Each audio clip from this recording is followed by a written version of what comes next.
Maganda at mapagpalang araw po sa ating lahat. Welcome to my channel. Samahan niyo po akong tunghayan ang ikalawang kabanata ng ating kwento na pinamagatang Alaala ng Kahapon. Kaya't kung bago ka pa lang sa aking channel, ay pakilike po ng ating video, pakiclick din po ng subscribe button, ganun din po ang bell icon para lagi kayong updated sa paparating ko pang mga uploads. Pauwi na galing trabaho si Mira nang tumawag si Tita Crisanta at sabihin na kunin na lang niya ang damit sa butik. Ilang araw na lamang ang nalalabi bago ang kasal. At habang papalapit ang araw ng kasal ay hindi nila tiyak kung dapat silang higit na kabahan o maging kampante sa bantang binitawan ni Jake. Napabuntong hininga siya. Medyo mabigat ang pakiramdam niya kaya mas maaga kaysa regular na oras ang kanyang uwi. Itinigil niya ang kanyang sasakyan sa tapat ng butik. Wala siyang kasamang driver. Sa dami ng pinagkakaabalahan ni Tita Crisanta ay naisip niyang iwan ang katulong para makatulong nito. Nginitian siya ng receptionist pagpasok niya. Nang sabihin niya rito kung ano ang kanyang pakay, ay pinatuloy siya sa isang silid. Tapos na raw remedyohan ang naging problema ng gown. Kailangan kasi iyong kupitan sapagkat medyo maluwag iyon nung isukat niya. Pero bago niya dalhin ay mas mainam daw kung isusukat muna niya para matiyak kung tamang-tama lamang ang ginawang pagkupit sa gown. Nang maisukat niya iyon sa tulong ng isang tauhan sa butik ay ibig niyang mamangha sa labis na ganda nito. Belo at bridal bouquet na lamang ang kailangan at siya na ang mapapagkamal ang bride. You look marvelous, doll. Puri sa kanya ng designer. Hiniling nitong makita ang creation habang suot niya. Ilang taon ka na ba? 28. Kung wala ka ng ibang concern, maaari na ba kung umalis? Oh, of course!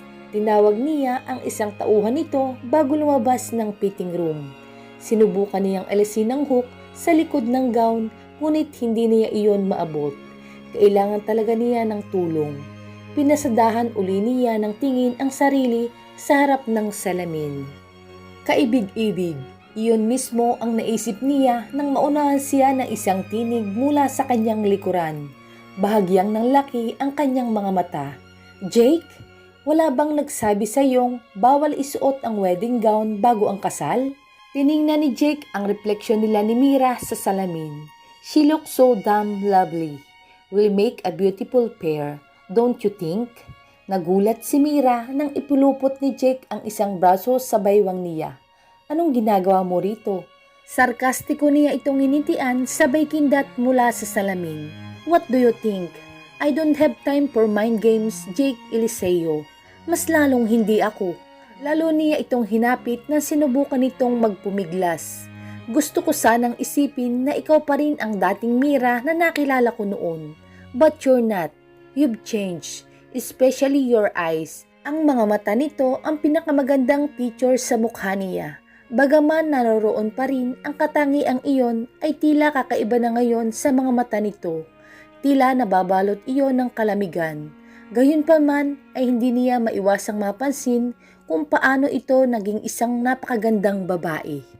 Anong ginawa mo sa buhok mo? Wala sa loob na tanong niya.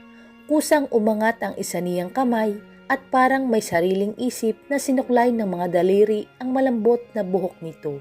Bitiwan mo ko. Nakita ni Jake ang pagtatayuan ng mga balahibo sa batok nito. Lihim siyang napangiti. Mukhang hindi magiging mahirap ang kanyang paghihiganti kay Maynard Wang. I'm sure hindi ka nagpunta rito para i-assess ako. Of course not. I came here to collect my bride. Nakalimutan mo na ba? Nangako ako sa iyo noon na balang araw ay papakasalan kita. At ngayon ang araw na iyon. May ilang saglit na pakiramdam ni Mira ay tumigil ang pintig ng kanyang puso. Posible kayang sinadya niya ito? Pakiramdam niya ay nabuhay ang mga damdaming matagal na niyang ibinaon sa limot hanggang sa magtagpo ang kanilang mga mata. Tila taliwas sa sinasabi nito ang nababasa niya roon. Is this about Maynard? Let's just say, I'm killing two birds with one stone. Anong ibig mong sabihin? Bahagya nitong ikiniling ang ulo. Naisip niya, taglay pa rin ni Jake ang kakaibang magnetismo. Guwapo ito sa bawat katuturan ng katagang guwapo. Kissable lips, matangos na ilong, may dimple, makapal na kilay, at higit sa lahat ay may kaarogantihan kung tumingin. At sa palagay niya, higit pa itong tumangkad kaysa dati. Sa taas ni Mira na 5 feet and 6 inches ay halos mapasilong na siya rito. Hula niya ay nasa 6 na talampakan ito. Nicely built at higit na maging matikas sa nakalipas na mga taon. I'm afraid we can no longer wait for the wedding ceremony. Wika nito nang paglabas nila ng fitting room habang mahigpit na hawak ang kanyang kamay. Pero hindi niya na ituloy ang sasabihin nang basta na lang siya nitong binuhat at isampay sa balikat nito na parang isang sako ng bigas. Jake, ibaba mo ko. Tinampal siya nito sa puwetan. Kahit mahina lang iyon, ay napasinghap pa rin siya sa pagkagulat. Paglabas ng butik ay nagpatingin-tingin ito sa paligid na parang may hinahanap. Where the hell is he? Ibaba mo sabi ako. Ano ba? Hindi niya inaasahang susunod ito, kaya muntik na siyang matumba nang lumapat ang kanyang mga paa sa simento. Mabuti na lamang at mabilis nitong hinawakan sa braso. Nakarinig sila ng busina. Nakita niyang kumakaway ang isang lalaki ilang dipa ang layo mula sa kanila. Pamilyar ito sa kanya. Si Mark Ashley. Pwede ba huwag mo kong hilahin? Nagbumigla siya. Sa pagkakahawak nito nang halos kalad ka rin siyang papalapit sa kinaroroonan ni Mark. Pero parang wala itong narinig. Hey man, I told you to park near the entrance. Sita nito kay Mark. Sorry naman, hindi naman ako pwedeng mag-park ng basta-basta na lang. Abogado pa naman ako. Hello Mira, hindi niya alam kung paano magre-react sa napuntahang sitwasyon. Get in! What the hell are you trying to do, Ilseo? Hindi ba obvious? Kidnapping ito, sweetheart. Napaawang ang bibig niya. Dinukot na pala siya nang lagay na iyon ay wala pa siyang kamalay-malay. Get in! Now! Kung sa akala mo ay tila siya naparalisa nang walang bahalang lumapat ang mga labi nito sa nakaawang na bibig niya. Hindi tumagal ng ilang segundo ang halik nito, ngunit sapat na ang epekto niyon. Upang magmestula siyang nahipnotismo nito, ni hindi siya nakapalag nang isakay siya nito sa backseat. Tara na! Narinig niya ang malakas na pagbuntong hininga mula sa driver's seat. Oh man, ano bang pinasok ko?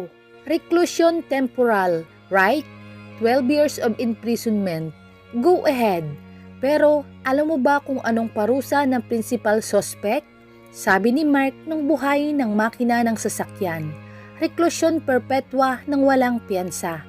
May suggestion ako sa iyo. Bakit hindi mo na lang kami dalhin sa kilala mong huwes para mas madali ang lahat? Anong sinasabi mong huwes? I'm wearing a suit and she's wearing a nice white gown. The only person ang kulang ay isang judge. Ang tagal mong nawala, tapos ngayong bumalik ka na, kaso baliw ka. Napakagaling ng improvement mo, Eliseo, wika ni Mira. Marry me, and then amanos na kami ni Maynard. Natigilan siya. Hindi ako pwedeng magpakasal sa iyo o kahit sinong lalaki. Si Maynard lamang ang tanging lalaking nais kong pakasalan. In that case, forgot I asked. Ngayong malinaw sa akin ang tungkol sa bagay na yaan ay hindi na ako magkakamaling magtanong ulit. Malamig na tura nito. Good, dahil natitiyak kong kahit anong mangyari ay matutuloy ang kasal namin ni Maynard. Your groom-to-be will have a devil's time looking for you. Pero hindi ka niya makikita hanggang sa kusa na lamang siyang sumuko sa paghahanap sa iyo at kalimutan ang kasal niyo. Samantalang ikaw ay mananatiling bihag ko hanggang sa pumayag kang magpakasal sa akin. Hindi darating ang araw na iyon, Eliseo. Hinagad nito ng tingin. Huminto ang mga mata nito sa kanyang punong dibdib. Sa paraan ng pagkakatingin nito ay tila walang silbi ang suot niyang damit. Magiging sakin ka rin. Ngumiti lang ito. Ang lakas din naman ng bilib mo sa sarili mo. Sabihin na lang nating may sapat akong karanasan para maniwala akong kayang-kaya kitang pasukuin. Tell me something, Mira. Ano ang meron si Wang para patulan ng isang gaya niya? He's old enough to be your father. Iyon ba ang nagustuhan mo sa kanya? Father figure? Mukha ba akong may depresya sa utak para pakasalan ng isang taong tinitingnan ko bilang isang ama? His money then. I'm twice richer now. Hindi na kailangang sabihin na mas bata ako at mas may kakayahan. Ipinaling niya ang mukha sa labas ng bintana upang ikubli ang pag-iinit na magkabilang pisngi niya. Niyakap niya ang sarili at bahagyang tumagilid nang makaramdam siya ng panlalamig. Kahit na anong mangyari ay pinangako niya sa sariling hindi siya muling magpapatangay sa magnetong taglay nito. Nadurog na niya ang puso nito nung umalis siya. Hindi na mangyayari uli iyon. Nangangalhati na sila sa biyahe nang magsimulang bumuhos ang ulan. Malakas ang air conditioning sa loob ng sasakyan at malamig din ang klima sa labas. Pero walang balak si Jake na patayin ang aircon. Dama niya ang discomfort ni Mira na nasa tabi niya.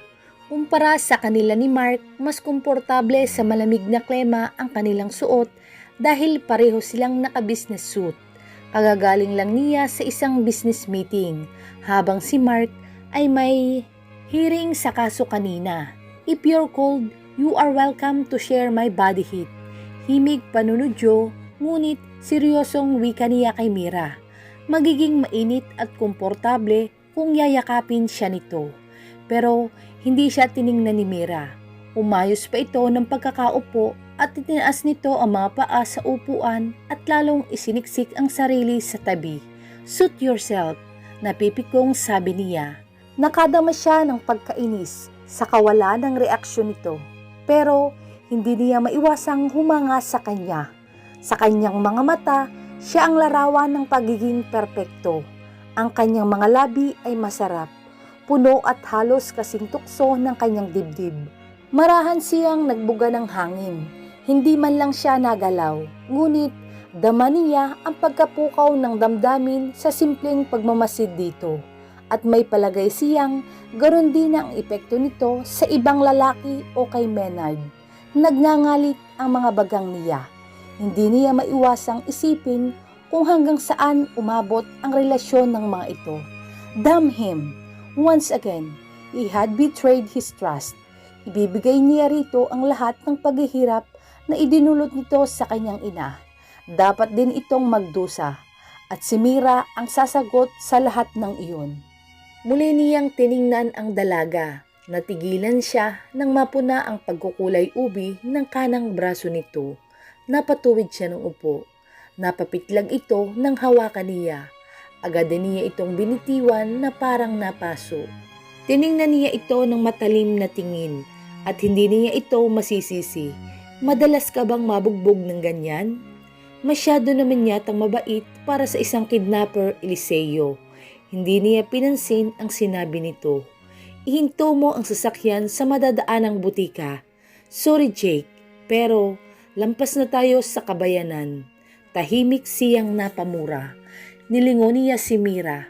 Huwag kang mag-alala, hindi ako kasing hina ng inaakala mo. Tiningnan niya ito ng matalim na tingin at hindi niya ito masisisi. Madalas ka bang mabugbog ng ganyan? Masyado naman yatang mabait para sa isang kidnapper, Eliseo. Hindi niya pinansin ang sinabi nito.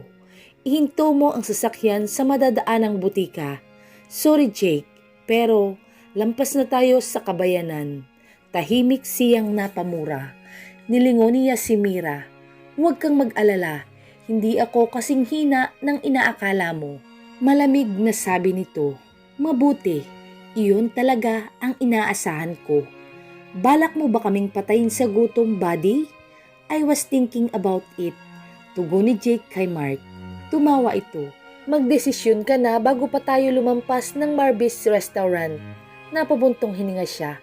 Pinaglabanan niya ang paghihimok na sulyapan si Mira. Kanina pa kumakalam ang sikmura niya at naghihintay na lamang siyang magreklamo ito. Pero kung gaano katigas ang loob nitong tanungin ang pagmamalasakit niya, ay tila ganun din itong kadeterminadong magpakagutom. Gabi na at patuloy pa rin ang pagbuhos ng malakas na ulan.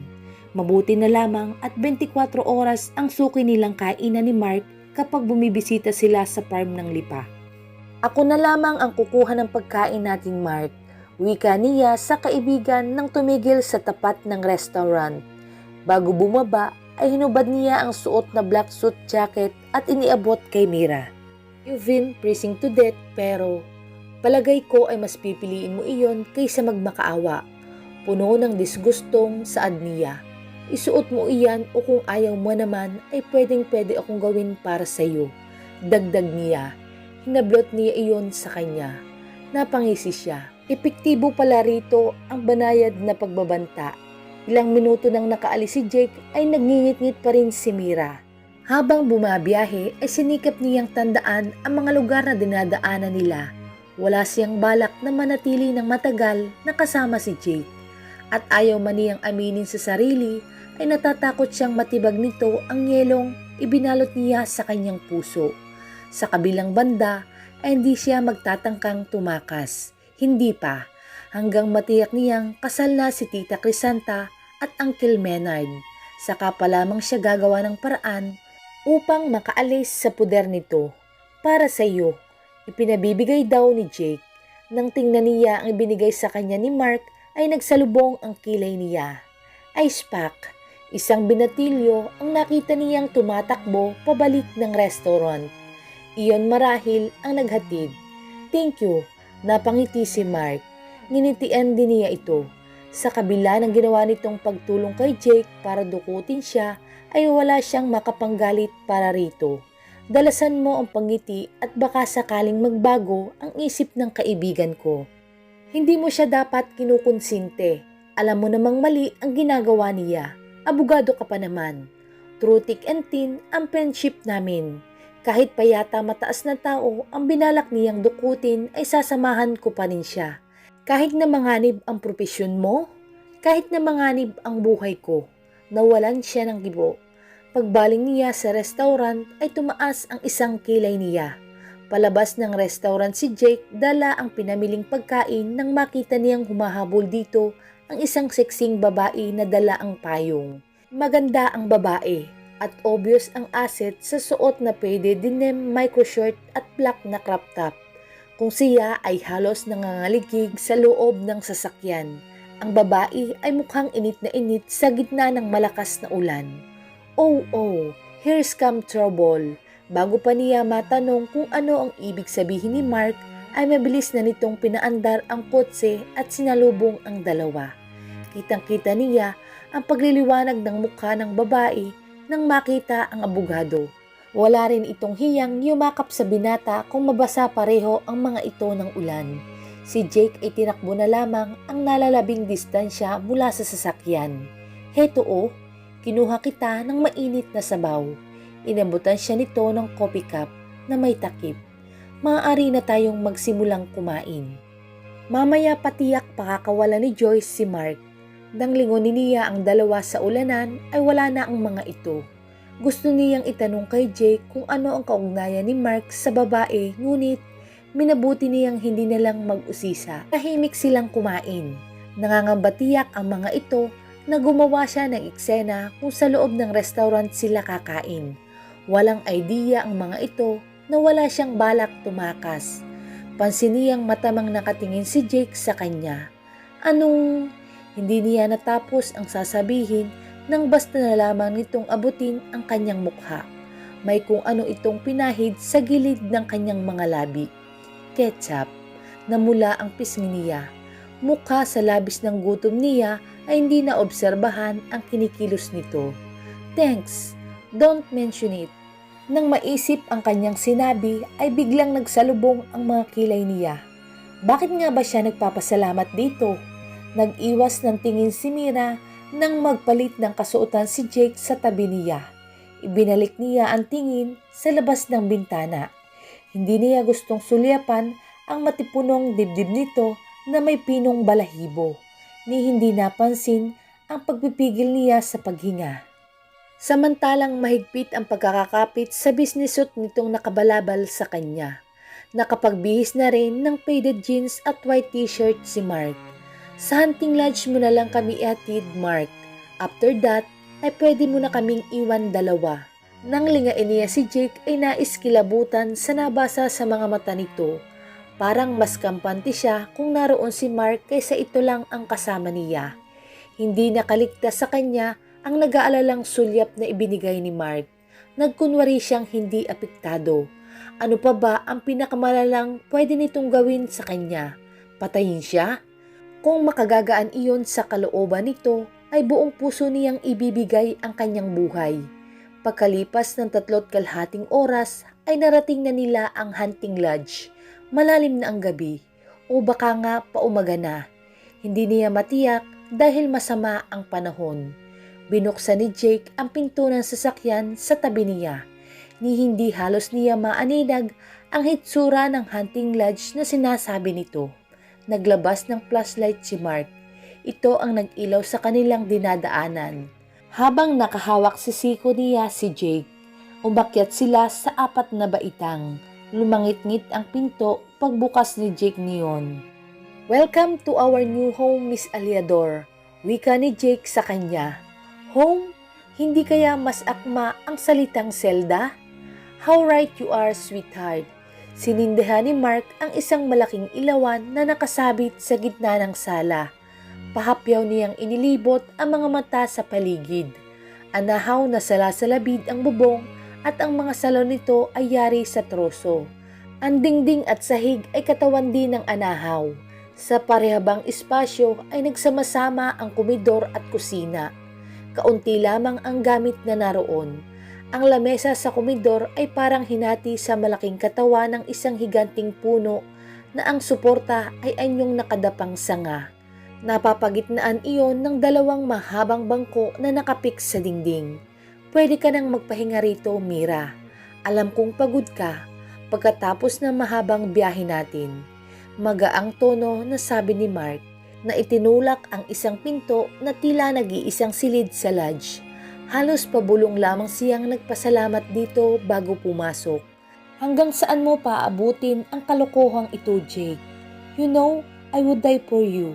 Pero labag sa prinsipyo ko at sinumpaang tungkulin ang manakit ng kapwa, lalo na kung babae."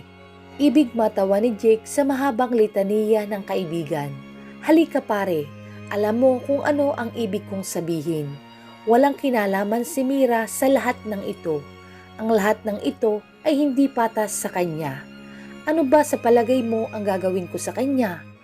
I assure you, wala akong gagawin na hindi niya magugustuhan."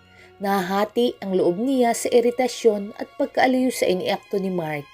Ikaw ang nasa tuktok ng food chain pagdating sa mga babae. Alam ko, sana lang walang masaktan sinuman sa inyong dalawa. Ang buhay ay puno ng sakit at pagdurusa, Mark. Hindi maiiwasan iyon. Napailing ito. Kung ibang babae ba ang nasangkot kay Maynard, ay gagawin mo pa rin ang paghihiganti? O binabalak mong kalimutan na lang ang lahat? Hindi agad siya nakasagot. Sinasabi ko na nga ba, hindi ko alam ang ibig mong sabihin. Matagal nang nakatakda ang pagtutuos namin ni Maynard at wala akong pakialam kung sino man ang madamay dito. Hindi naging madali ang buhay ni Mira pagkatapos mong umalis. What do you mean? That's for me to know and for you to find out. Tell me. Umiling lang ito at nagsimulang humakbang palayo. Ingatan mo siya. Matagal nang nakaalis ang kaibigan ay nakatingin pa rin si Jake sa direksyon na pinanggalingan nito. Hinagod niya ng isang kamay ang kanyang batok.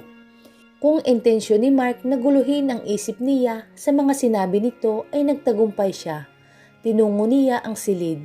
Hindi siya nagulat nang mahirap itulak iyon pabukas. Wala siyang kandado ngunit hula niya ay may iniharang na mabigat na bagay si Mira doon para hindi siya makapasok. Napabuntong hininga siya. Pagod na rin at inaantok na rin siya. Wala siya sa kondisyon makipagtalo rito. Pinili na lamang niyang humiga sa pahabang upuan. Pero titiyakin niyang hindi siya makakapayag na makatulog sa labas pagkatapos ng gabing iyon.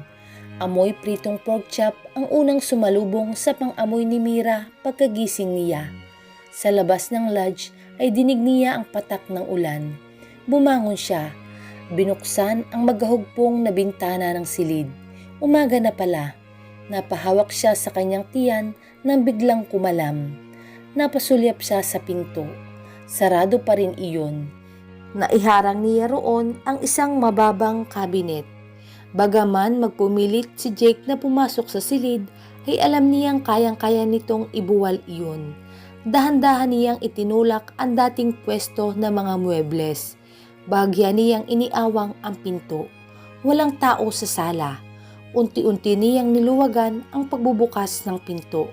Nang mapatingin siya sa komedor, ay naroroon ang taong hinahanap niya. Habang printi na itong nag-aalmusal habang nakahubad baro at masa-masa pa ang buhok na parang bagong paligo. Nagugutom ka ba? Tanong ni Jake sa kanya.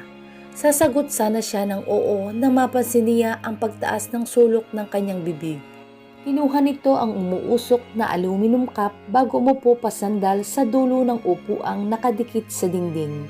Tinaas nito ang isang paa. Saka parang nangiinggit na inaamoy ang aroma ng umuusok na cup bago uminom doon. Sa ganitong panahon, a cup of coffee is the best.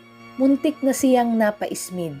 Nag-iinsayo ba ito para sa isang coffee komersyal? Kung ganun nga ay magiging effective itong endorser sa kaping iniinom nito at sa mga gapandisal na muscles na nasa tiyan nito ay pwede na itong ihaing agahan. Lihim niyang kinastigo ang sarili sa isiping iyon. Nakita mo ba ang itak na yan? Kung nagugutom ka ay maaari mong simulang maghanap ng almusal. Maraming namumungang prutas sa paligid. Saglit siyang parang napaposte sa kinatatayuan niya. Batid niyang hindi ito santo, ngunit hindi niya akalaing ganong kaitim ang budhi nito. Tumingin siya sa labas. Mahina ang ulan, ngunit gumuguhit sa langit ang matatalim na kidlat. Pero kung akala ng lalaking ito ay magmamakaawa siya, pues nagkakamali siya. Huhugutin na niya sa sisidlan ang isang itak nang biglang humalakhak si Jake. Parang mas gusto na lang niyang ipukpok sa direksyon nito ang itak. Naiiling na lang na tumayo si Jake at nilapitan si Mira. Ang amusement niya rito ay gano'n na lamang. Inaasahan niyang manlulumo ito, magdaramdam, matatakot, iiyak at babalik sa loob ng silid. Ngunit ito ay naging tila mas matigas ang loob nito sa dalagitang natatandaan niya. Mira! Ay hindi niya natapos ang tangkang pagpapaliwanag nang bigla siya nitong sampalin. Ikaw ang pinakamababang uri ng nilalang na nakilala ko, Eliseo. Puno ng disgustong bigkas nito sa mga kataga.